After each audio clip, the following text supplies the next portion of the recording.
Assalamualaikum warahmatullahi wabarakatuh. Perkenalkan, kami dari kelompok 8 yang terdiri dari Aisyah Sajidah, Khofidah Kurnianing Tias, dan Salma Nuhan Gufron. Di sini kami akan menyampaikan tentang realisasi Pancasila. Pendahuluan. Pancasila sebagai dasar filsafat negara yang memiliki konsekuensi yang berbeda-beda tergantung konteksnya. Untuk merealisasikan dan mengamalkan Pancasila mustahil dapat dilaksanakan dengan baik tanpa berdasarkan pada nilai-nilai yang terkandung dalam sila-sila Pancasila. Konsekuensi untuk merealisasikan dan mengamalkan sila-sila Pancasila harus memiliki pengetahuan yang jelas dan benar tentang fungsi dan kedudukan Pancasila. Dalam realisasi Pancasila ini diperlukan suatu kondisi yang dapat menjunjung terlaksananya proses realisasi nilai-nilai Pancasila tersebut. Rumusan masalah. Rumusan masalah yang pertama akan kita bahas yaitu keharusan moral untuk mengaktualisasi Pancasila. 2. Pengertian realisasi Pancasila yang subjektif. 3. Pengertian realisasi Pancasila yang objektif. 4. Implementasi nilai-nilai Pancasila. 5. Internalisasi nilai-nilai Pancasila. 6. Proses pembentukan kepribadian Pancasila. Dan yang ketujuh, sosialisasi dan pembudayaan Pancasila. Pembahasan yang pertama akan kita bahas yaitu keharusan moral untuk mengaktualisasi Pancasila. Pengaktualisasian nilai-nilai Pancasila tersebut baik dalam kaitannya dengan sikap moral maupun tingkah laku semua warga negara Indonesia. Oleh karena itu, permasalahan pokok dalam aktualisasi Pancasila yaitu bagaimana nilai-nilai Pancasila yang bersifat universal dijabarkan dalam bentuk norma-norma yang jelas dan berkaitan dengan tingkah laku warga dalam lingkungan masyarakat.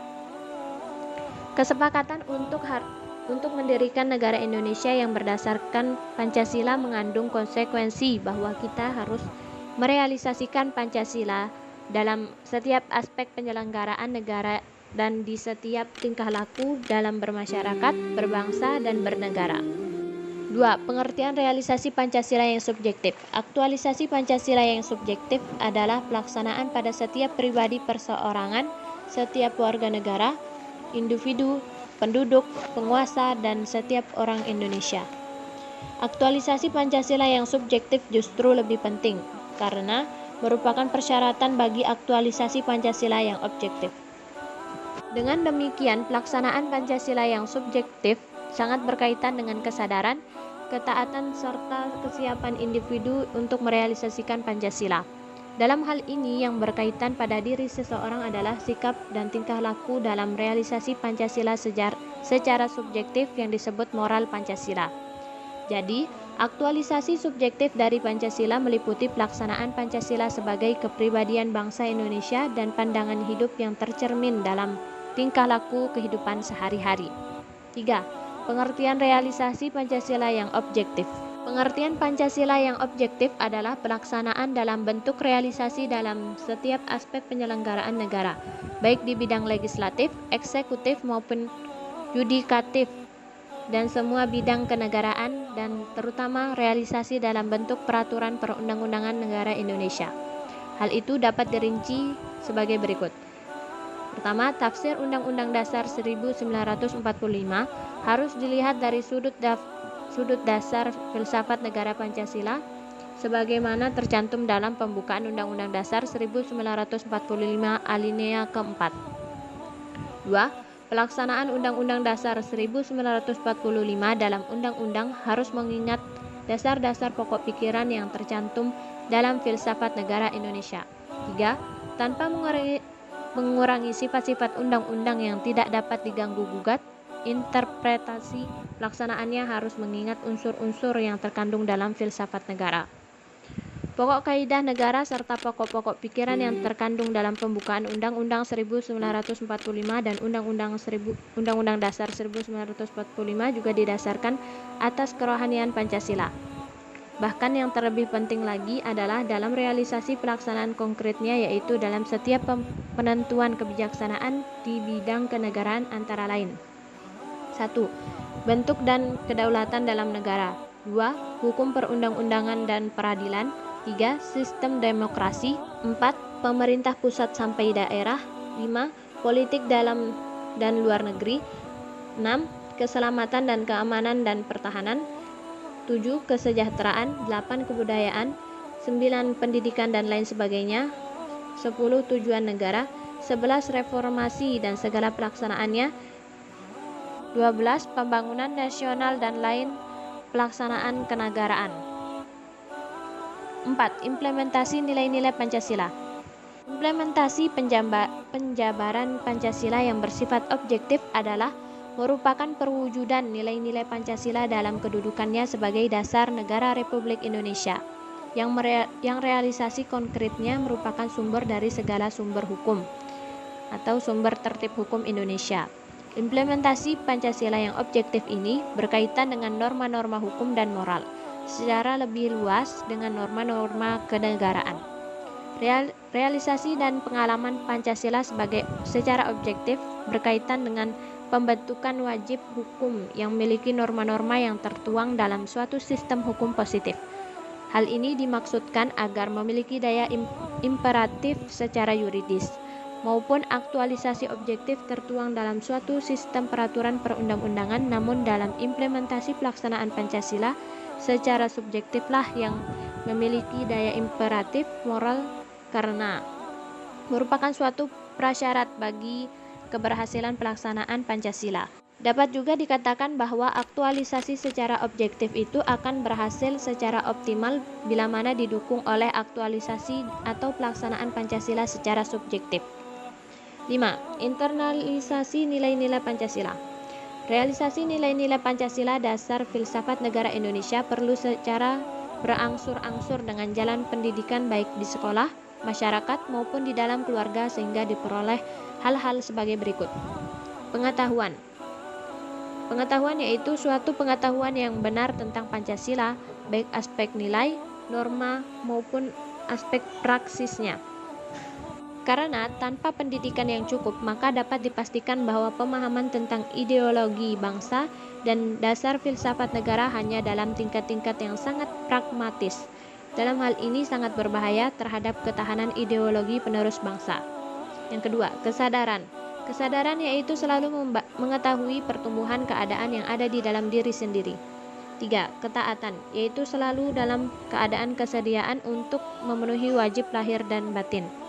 Lahir berasal dari luar, misalnya pemerintah, adapun wajib batin dari diri sendiri. Keempat, kemampuan kehendak. Kemampuan kehendak yaitu yang cukup kuat sebagai pendorong untuk melakukan perbuatan berdasarkan nilai-nilai Pancasila. Yang kelima, watak dan hati nurani, yaitu agar seseorang selalu mawas diri dan dapat menilai diri sendiri dengan baik. Dengan demikian akan memiliki suatu ketahanan ideologi yang berdasarkan keyakinan atas kebenaran Pancasila, sehingga dirinya akan merupakan sumber kemampuan untuk memelihara, mengembangkan, mengamalkan, mewariskan, merealisasikan Pancasila dalam segala aspek kehidupan. Pada dasarnya ada dua bentuk realisasinya, yaitu bentuk statis dan yang bersifat dinamis. Statis dalam pengertian intinya atau esensinya yaitu nilai-nilai yang bersifat rohaniyah dan universal.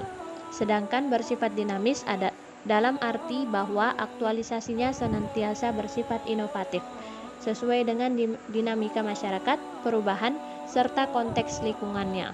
6. Proses pembentukan kepribadian Pancasila. Pemahaman dan aktualisasi Pancasila sampai pada tingkat mentalitas kepribadian dan ketahanan ideologis adalah sebagai berikut. 1. Proses penghayatan diawali dengan memiliki tentang pengetahuan yang lengkap dan jelas tentang kebaikan dan kebenaran Pancasila. Kemudian ditingkatkan ke dalam hati sanubari sampai adanya suatu ketaatan, yaitu suatu kesediaan yang harus senantiasa ada untuk merealisasikan Pancasila. 3. Kemudian disusul dengan adanya kemampuan dan kebiasaan untuk melakukan perbuatan mengaktualisasikan Pancasila dalam kehidupan dan bidang kenegaraan dan bidang bermasyarakat. 4. Kemudian ditingkatkan menjadi mentalitas, yaitu selalu terselenggaranya kesatuan lahir batin, kesatuan akal, rasa, kehendak, sikap, dan perbuatan. Mentalitas ini melalui suatu proses pengulangan dan kestabilan dan berkembang menjadi watak. 5. Mengadakan penilaian sendiri setelah melakukan perbuatan yang bersanksi. 6. Peresapan dan aktualisasi Pancasila tingkat yang optimal maka orang akan memiliki kepribadian Pancasila. 7. Sosialisasi dan pembudayaan Pancasila. 8. Epistemologi realisasi nilai-nilai Pancasila. 7. Proses sosialisasi dan pembudayaan Pancasila. Wujud kebudayaan Pancasila yang bersifat konkret yaitu berupa aktivitas manusia dalam masyarakat, saling berinteraksi, sehingga terwujudlah suatu sistem sosial. Hasil budaya manusia yang berupa benda-benda budaya atau budaya fisik ini senantiasa bersumber pada kebudayaan Pancasila yang berupa sistem nilai, yang merupakan pedoman dan pandangan hidup suatu masyarakat. Proses pembudayaan nilai-nilai Pancasila dapat dilakukan dengan berbagai metode. Namun, yang terpenting sesuai dengan tingkat pengetahuan kelompok masyarakat yang menjadi objek pembudayaan. Pembudayaan nilai-nilai Pancasila dapat juga berupa wujud kebudayaan fisik yang dihasilkan oleh manusia. Wujud budaya ini sering disebut sebagai benda-benda budaya. Benda-benda budaya tersebut baik berupa sarana atau alat-alat dalam kehidupan bermasyarakat, maupun sebagai hasil ekspresi dan kreasi manusia. Benda-benda budaya ini baik berupa benda bergerak seperti mesin, kendaraan, serta hasil teknologi lainnya, maupun benda tidak bergerak, misalnya tempat ibadah, pakaian, candi, gapura, dan lain-lain. Yang terakhir adalah kesimpulan. Realisasi Pancasila terbagi menjadi dua, yaitu realisasi secara objektif dan realisasi secara subjektif. Aktualisasi objektif yaitu aktualisasi Pancasila dalam berbagai bidang kehidupan kenegaraan yang meliputi kelembagaan negara antara lain legislatif, eksekutif maupun yudikatif. Sedangkan aktualisasi subjektif adalah aktualisasi Pancasila pada setiap individu, terutama dalam aspek moral dalam kaitannya dengan hidup bermasyarakat dan bernegara. Realisasi nilai-nilai Pancasila dasar filsafat negara Indonesia perlu dilakukan secara berangsur-angsur dengan jalan pendidikan baik di sekolah, masyarakat, maupun di dalam keluarga, agar realisasi dapat dilaksanakan sebaik mungkin oleh seluruh lapisan masyarakat. Sebelum merealisasikan Pancasila, dibutuhkan proses pembentukan kepribadian Pancasila, dan juga realisasi Pancasila akan berjalan dengan baik jika adanya sosialisasi dan pembudayaan. Demikianlah penyampaian dari kelompok kami.